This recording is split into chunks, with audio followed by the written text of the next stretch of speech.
नमस्कार, मी अंतरा आणि तुम्ही पाहत आहात महाराष्ट्र एक्सप्रेस टीव्ही न्यूज. चला नजर टाकूया आजच्या काही विशेष घडामोडींवर. डोंबिवलीतील सोनारपाडा मानगाव परिसरात चाळींवर जेसीबीच्या साहाय्याने तोडकाम सुरू केल्याने रहिवासी आणि विकासक आमने-सामने आले. संबंधित जागेवर सुमारे 50 घरे आणि एक बंगला असल्याचे सांगण्यात येत आहे. जागेच्या मालकी हक्कावरून दोन्ही बाजूंकडून परस्पर विरोधी दावे करण्यात आले असून रहिवाशांनी बनावट कागदपत्रांचा आरोप केला आहे. तर विकासक रामेश्वर गुप्ता यांनी जागा कायदेशीररित्या खरेदी केल्याचा दावा करत आरोप फेटाळले आहेत. या प्रकरणात कागदपत्रे आणि मालकी हक्काची अधिकृत चौकशी होणे महत्त्वाचे ठरणार आहे. सोनारपाडा याच्यामध्ये गावामध्ये झालेली घटना ही अत्यंत दुर्दैवी आहे. या 22 तारखेला या लोकांनी 22 तारखेच्या आधी सर्वे करायचा प्रयत्न केला होता. नोटीस दिली नाही, काय नाही. 7/12 ह्याच्या नावावरती कसा चढला ह्याची मागणी पण मी करतो. ह्यांनी दस्त कसे रजिस्टर केले ह्याची पण मी मागणी करतो. हे सगळे पेपर तपासावेत.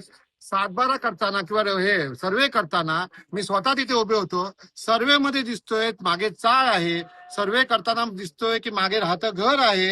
हे सगळं दिसत असताना सुद्धा सर्वे जेव्हा मॅप आम्ही काढतो, नकाशा काढतो, त्या नकाशामध्ये काही येत नाही, रिकामा प्लॉट दिसतो. मी आता संपूर्ण हे आरोप आहे त्या सर्वेवरती, संपूर्ण आरोप आहे त्या रजिस्टर वरती.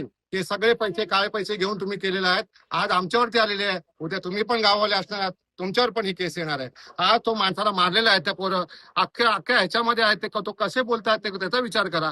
त्या पोरीवरती आरोप मारामारी केलेली आहे. एवढे बाउन्सर आणायची काय गरज होती? जर तुम्ही लिगल होतात आणि जर तुम्ही व्यवस्थित तुमच्याकडे दस्त आहेत, तुमच्याकडे जर पेपर व्यवस्थित आहेत, तर तुम्हाला एवढी माणसं आणायची गरजच काय होती? हा माझा सोपा प्रश्न आहे. मुख्यमंत्र्याला विनंती आहे, उपमुख्यमंत्र्याला विनंती आहे की हे सगळे दस्त रद्द करावेत आणि पुन्हा एकदा याची फेरफार करावी आणि पुन्हा एकदा सर्वे लावा. एवढीच माझी विनंती. सुमारे 11-11:15च्या दरम्यान ते लोक आले. जवळजवळ 100 लोक आले. मी त्यांना थांबवण्यासाठी गेलो होतो, तर तिकडनं त्यांची माणसं आली.